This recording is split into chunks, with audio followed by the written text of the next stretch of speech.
Memes 係網絡爆紅事物嘅代名詞，基本上已經成為咗大家習以為常嘅交流語言。嗱，呢一個字呢，就唔係讀咪咪，而係讀 memes 啊。Memes 呢就好似病毒咁，好有擴散力，信息千變萬化，絕大部分都係喺度表現緊一種幽默，可以係一張圖。佢嘅魔力在於可以自己話事，同一張圖可以配合唔同嘅主題，林林總總嘅二次創作，總會引起你嘅共鳴啊！今次要介紹嘅 memes 主角，大概你都會有印象噶啦，佢就係 Trims， 呢一隻紅到出國際，連生日都上新聞嘅狗，你哋又知唔知道其實係嚟自香港嘅呢？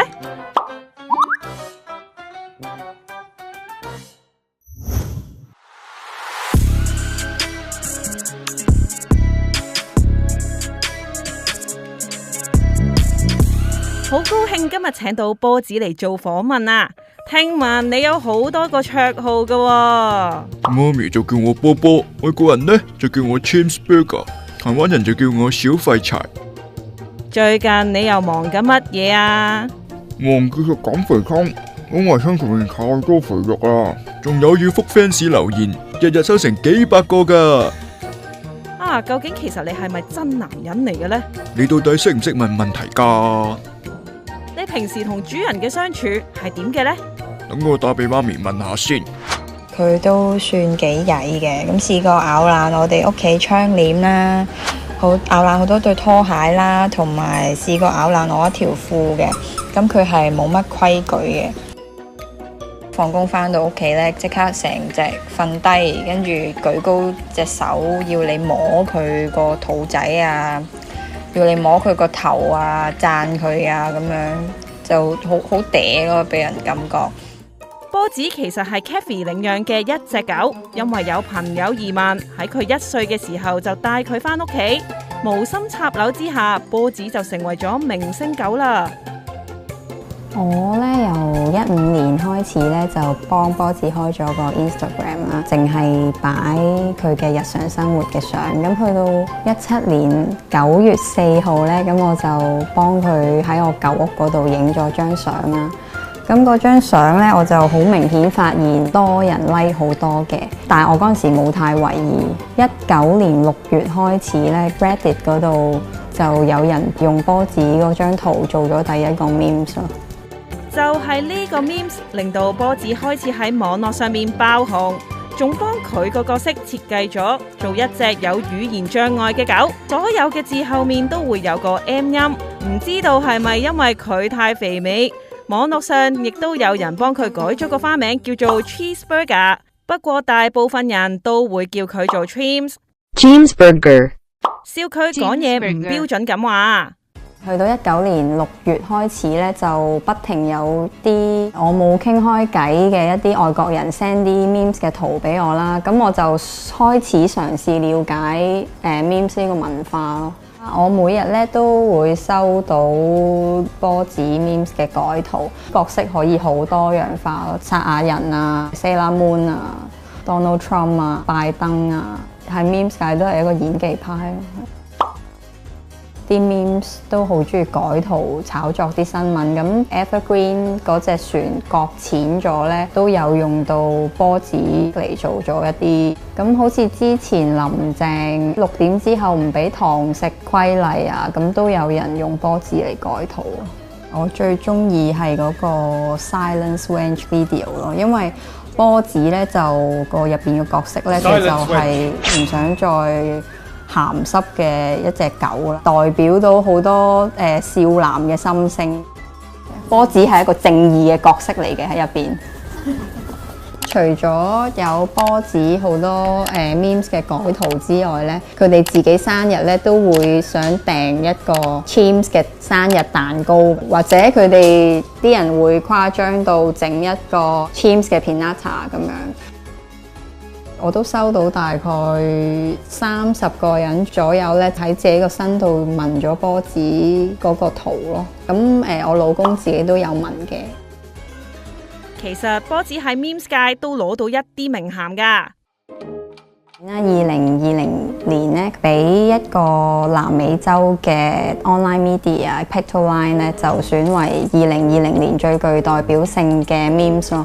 因為佢喺南美洲真係好紅啦，咁我都時不時收到啲 DM 就話叫我帶埋波子過去，咁就會熱情款待我哋咁樣咯。咁佢咧今年1月生日嘅時候咧，我就幫佢做咗第一個 Instagram 嘅 live 啦，就慶祝佢10歲生日。咁當時咧都多 fans 一齊 live 咁樣睇啦。智利嘅電視台咁個新聞嗰度咧就係播咗我幫佢慶祝生日嗰條片咯。喺香港咧，我就未做過任何訪問嘅，咁但係之前咧 GoGet 啊、Bored Panda 啊、Know Your Memes 啊、Meme Insider 啊、Journal Guru 啊咁樣都有咯。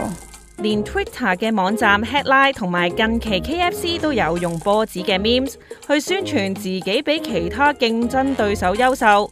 好玩嘅係，其他嘅快餐店都相繼加入戰團，可以話係呢個時代有效得嚟又低成本嘅行銷手段之一啊！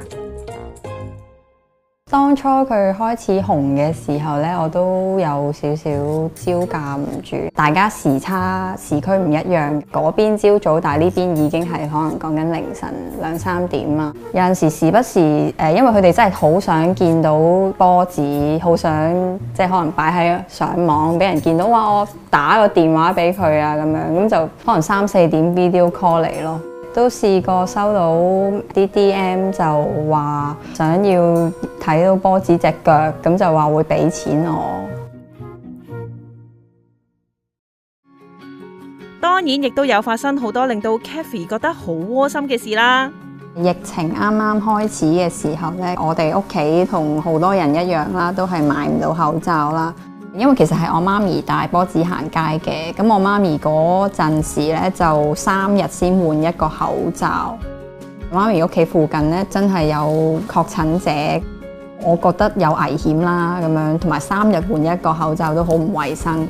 咁我就喺個 post 嗰度講，我就話大家嘅國家有口罩咧都可以send 俾我啊，有一啲熱心人咁就 UPS 寄俾我哋咯。好窩心咯，呢件事係。但係亦都有遇過想透過波子嘅人氣渾水摸魚嘅人喎。佢開始紅嘅時候呢，都會有好多人想揾佢用佢呢張相嚟賺錢咁樣啦。咁我上年4月呢，就知道咗有一個法國人呢，用我波子嗰張相，咁就出咗個 T 恤啦。咁我當時係反對呢樣嘢嘅。我都喺呢一件事知道咗全世界嘅人開始越嚟越多人中意佢嘅時候呢，都要滿足 fans 嘅需求咯。咁同埋因為佢哋攞嗰張圖個像素好低啦，咁得我有一個原相喺度，咁我就決定自己開個 online shop 咯。咁我有一個 product 咧，就係100% Good Boy 嘅 T 恤啦。T 恤嘅收益咧就會全部都會捐俾無鞋守護者同埋LAP 啦。咁呢兩個都係一啲本地嘅非牟利機構。近年 Kathy 都收到好多寵物 sponsor 嘅邀請，不過都一一俾佢拒絕咗，原因就係唔希望將波子變到商業化。波子呢個 account 係帶俾我好多歡樂咯，因為我係從來冇諗過全世界有咁多隻狗啊，或者淨係柴犬講緊都有好多個 account 啊。我係冇諗過我隻狗係可以成為一個 memes 嘅其中一個代表咯。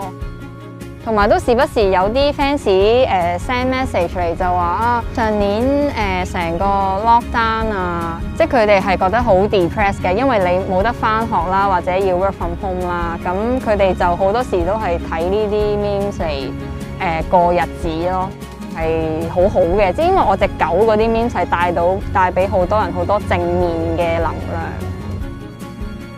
多謝你嘅愛咯，多謝全世界嘅愛咯。好感激全世界嘅咁多 fans 咁中意佢，因為佢哋對佢嘅愛咧係無條件嘅付出咯，好多都係。我到而家都覺得好神奇嘅一件事，就係點解可以一張相可以帶到咁多嘢出嚟咯？唔係錢嘅嘢，係大家嗰個連結咯。